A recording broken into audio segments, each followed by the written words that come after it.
ओम नमस्ते धर्मप्रेमी सज्जन हो. आज आपण वेद हे सृष्टीच्या प्रारंभी दिलेत ईश्वराने, याचे काही पुरावे आहेत का?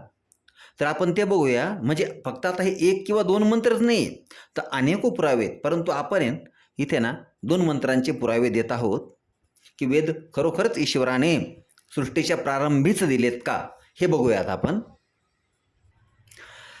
जसे आता हे जे काही आपले विदेशी वैज्ञानिक आहेत, त्यांनी जे संपूर्ण जगातील जेवढे पुस्तकं आहेत त्यांचे जेव्हा त्यांनी कार्बन डेटिंग केली, तेव्हा वेद हे जगातील सर्वात प्राचीन पुस्तक असल्याचं त्यांना दिसून आले आणि त्यांनी ते जगजाहीर पण केलेलं आहे. ठीक आहे. तर आता आपण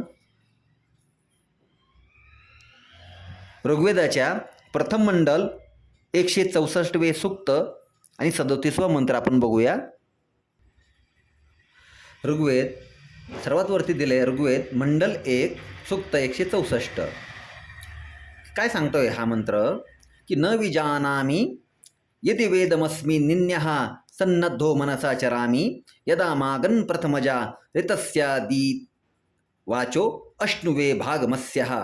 अर्थात अल्पज्यता और अल्पशक्तिमत्ता के कारण साधन रूप इंद्रियों के बिना जीव सिद्ध करने योग्य वस्तु को नहीं ग्रहण कर सकता. जब श्रोत्रादि इंद्रियों को प्राप्त होता है तब जानने को योग्य होता है. जब तक विद्या से सत्य पदार्थ को नहीं जानता तब तक अभिमान करता हुआ पशु के समान विचरता है. अर्थात की मनुष्य हा अल्पज्ञ आहे आणि शक्तिमत्तेवाला सुद्धा आहे. बरोबर ना? कारण आपल्याला संपूर्ण ज्ञान नाही आहे, आपल्याला ते ज्ञान मिळवावं लागतं मनुष्यांना. आणि अल्पशक्ती पण आहे. आपण पूर्णपणे कोणाचाही एकदम प्रतिकार जोराने करू शकत नाही पूर्ण शक्तीनिशी. कारण जेवढी शक्ती आपण तेवढीच. कारण आपल्यामध्ये असं नाही आहे, एवढी शक्ती नाही आहे की आपण डायरेक्ट कोणालाही जसं पाहिजे तसं आपण कुठल्या प्रकारचं काही असं करू शकतो. तर असं करू शकत नाही आपण. ठीक आहे ना? तर म्हणून आणि या कारणांमुळे मनुष्य ज्या साध्य वस्तू आहेत त्या वस्तूंना प्राप्त करू शकत नाही. परंतु जोपर्यंत वेदविद्येद्वारे म्हणजेच वेदांमध्ये दिलेल्या पदार्थ ज्ञानाद्वारे श्रोत्रादी साधनांनी म्हणजे कानांनी ऐकून, कोणाकडून ऐकणार कानांनी आपण? तर जे आपले विद्वान आहेत ते विद्वानच तर आपल्याला ज्ञान देणार आहेत, ते आचार्य आपल्याला ज्ञान देणारे आहेत. तर त्यांच्याकडून जोपर्यंत आपण वेदविद्येचे ज्ञान अर्थात सर्वात प्रथम जे गरजेचे आहे ते म्हणजे पदार्थविद्या, जोपर्यंत आपण पदार्थविद्या त्यांच्याकडून शिकत नाही तोपर्यंत, आणि ऐकणार तर आपण कानानेच ना, तर ते आपण ग्रहण करत नाही. आणि या साधनांद्वारे आपण जोपर्यंत सत्य पदार्थांना पूर्णपणे जाणत नाही तोपर्यंत हा आपल्यासारखा मनुष्य अभिमान करत असतो की मला सर्वच काही माहिती आहे. हे उदाहरण आपण समाजामध्ये ठिकठिकाणी बघतो की ज्ञान तर काहीच नसतं, परंतु स्वतःला ज्ञानी समजणारे भरपूर असतात. आता याला अपवाद काय आहे की जोपर्यंत आपण वेदविद्येद्वारे वेदांमध्ये दिलेल्या ज्ञानाचा अर्थात पदार्थ ज्ञानाचा आपण अवलंब करत नाही आचार्यांकडून विद्वानांकडून, तोपर्यंत आपण पशुप्रमाणे विचरण करतो. ठीक आहे. तर म्हणून आता याच्यासाठी आपल्याला काय करावं लागणार आहे? आचार्यांना धरावं लागणार, त्यांच्या सहवासात राहावे लागणार. तेव्हाच आपल्याला हे वेदांचे ज्ञान प्राप्त होऊ शकतं. पुढचा मंत्र बघूया. हा मंत्र आहे ऋग्वेद मंडल 10 सूक्त 54 सूक्त 54.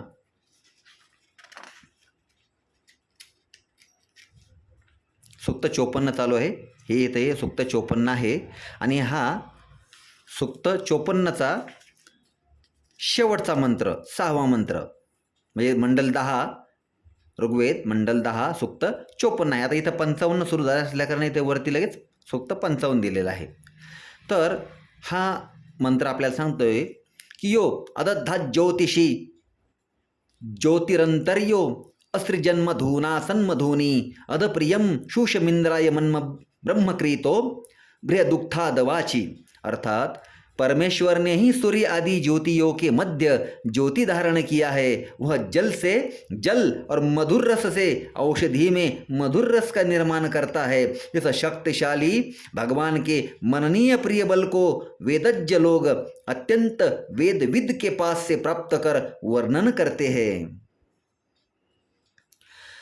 म्हणजेच की जो ज्योतीमध्ये ज्योती टाकतो, मधूमध्ये माधुर्याला चांगल्या प्रकारे मिसळवतो, त्यानंतर इंद्रिय अधिष्ठाता जीवासाठी बलकारक खूप मोठे मोठे असे मननात्मक ब्रह्मकृत वेदज्ञान परमेश्वराने दिले. तर याच्यामध्ये अजून एका विद्वानांनी याच्यामध्ये थोडंसं एक मत सांगितलं आहे की जे आर्य समाजाचे विद्वान मदन मोहन विद्यासागर यांनी शेकडो वेदमंत्रांचे असे उदाहरण दिलेले आहेत की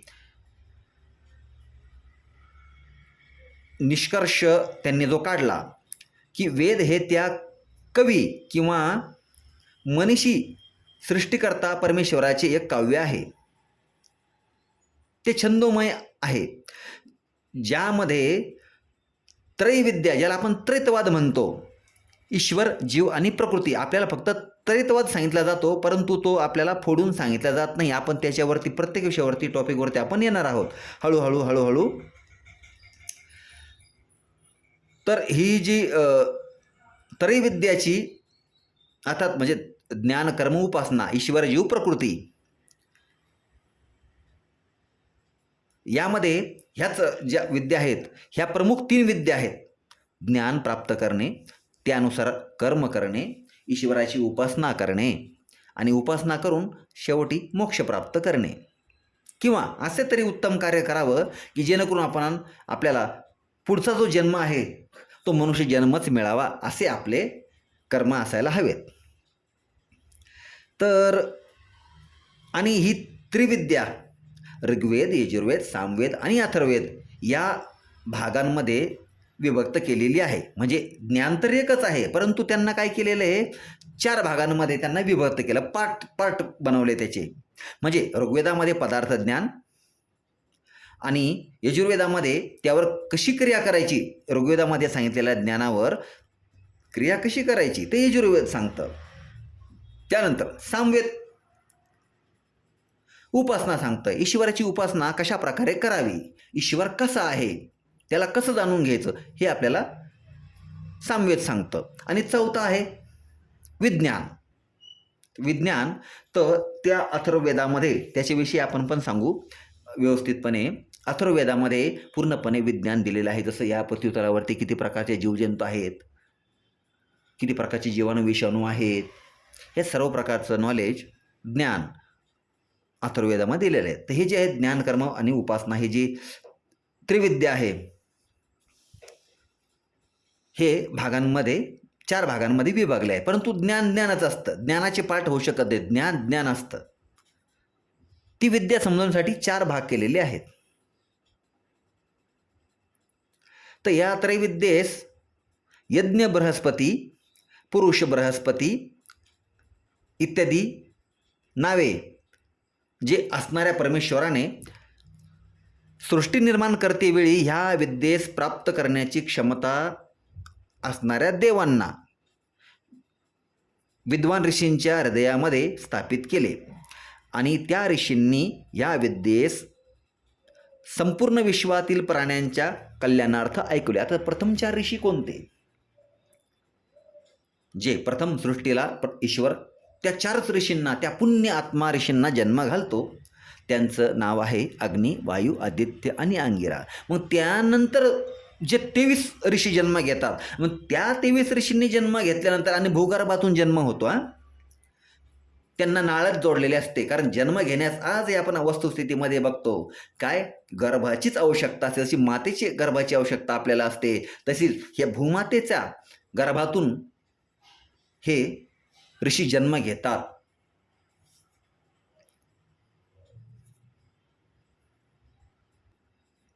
तर या ऋषींना सर्वप्रथम परमात्मा जन्म घालतो. आणि या 4 ऋषींनी नंतर सगळ्यात ब्रह्मा ह्या 4 ऋषींकडून सर्वात प्रथम जे नंतर ऋषी जन्मले 5वे, म्हणजे ते 4 सोडून द्यायचे. त्यानंतर प्रथम जे ऋषी आहेत ते ब्रह्मा ऋषी, त्यांनी या 4 ऋषींकडून प्रथम 4 वेदांचे ज्ञान प्राप्त केले. म्हणून त्यांना प्रथम ऋषी म्हटलं जातं, वेदांचे ज्ञान प्राप्त करणे. परंतु आपल्याला काय सांगितलं जातं समाजामध्ये की ब्रह्मा हा सृष्टीकर्ता आहे, बरोबर ना, जन्मदाता आहे, ब्रह्मा हे सृष्टी निर्माण करतात. नाही, तसं नाही आहे. जोपर्यंत आपण या जे आपल्याला आतापर्यंत आपण ऐकत आलो, जे आपल्याला परंपरागत सांगितलं गेलं आणि ज्या विद्वानांकडून सांगितलं गेलं ते तसं अजिबात निघत नाही. जोपर्यंत आपण वाचन करणार नाही तोपर्यंत आपल्याला काहीच समजणार नाही. तर त्यासाठी आपण पहिलं वाचन करायला हवं की ब्रह्मा ऋषी कोण, काय त्यांचं महत्त्व, काय त्यांनी काय केलंय, हे आपल्याला तेव्हा समजेल जेव्हा आपण वेदांकडे वळू. ठीक आहे. तर हे फक्त 2च मंत्र अनेक आहेत, तेही आपण दाखवू शकतो. परंतु आपल्याला हे 2 मंत्र महत्त्वाचे आहेत म्हणून आपल्याला हे मंत्र दाखवले. तर सर्वस्वी आपण मनुष्य असल्या कारणाने आपण सर्वांगीण विचार करावा. आपणही सर्वात प्रथम तर आपण स्वतः वेदांकडे वळावं आणि हळूहळू आपल्या मुलांनाही या वेदांकडे वळवावं. कारण जोपर्यंत वेदज्ञान घराघरात पोहोचत नाही तोपर्यंत जनजागृती, ईश्वर जीव प्रकृती, ज्ञान कर्म उपासना विज्ञान हे वेदांचे असलेले अनेक विषय आहेत वेदांमध्ये, तोपर्यंत आपल्याला खरं समजणार नाही. आपल्याला वेड्यात काढणारे भरपूर बसलेले आहेत, प्रत्येक ठिकाणी आहेत. आणि आपल्याला जर हे वेदज्ञान प्राप्त करायचं असेल तर आपल्याला माहितीसाठी सांगतो की आपण जिथे जिथे आर्य समाज आपल्या जवळ आहे तिथे तिथे रविवारच्या दिवशी नक्की भेट द्या 9 वाजेपर्यंत. ठीक आहे. तर तुम्हाला तिथं सर्व काही माहिती दिली जाईल. आपल्याला वेदही बघायला तिथे मिळतील. जे वेद म्हणतात ना ब्रह्मदेवाने पळवून नेले वगैरे, ह्या ज्या भाकडकथा आपल्याला पसरवलेल्या आहेत, ह्या कोणी पसरवलेल्या आहेत? ह्या अशाच अधर्मी व्यभिचारी लोकांनी, जे दारुडे गंजडी नशिडी लोक होते ना, हे ज्यांनी लोकांना भरकटवून ठेवलं, अशा प्रकारच्या लोकांनी हे असं अपप्रचार केलेला आहे वेदांविषयी. ठीक आहे. तर वेद तर तुमच्या समोर आहेत आणि प्रत्येक मंत्राचा अर्थ तुम्ही बघू शकता. एक एक शब्दाचा अर्थ इथे दिलेला आहे, एक एक शब्दाचा अर्थ, आणि त्याच्यानंतर हा भावार्थ आहे का, टोटल हा मंत्र आपल्याला काय सांगतोय तो भावार्थ इथे खाली दिलेला असतो. पण शब्दांचा अर्थ तर प्रत्येकाचा दिलेला आहे. ठीक आहे. तर इतर जे हे लोक आहेत जे आपल्याला सत्यज्ञानापासून भरकवतात अशा लोकांपासून दूर राहावे.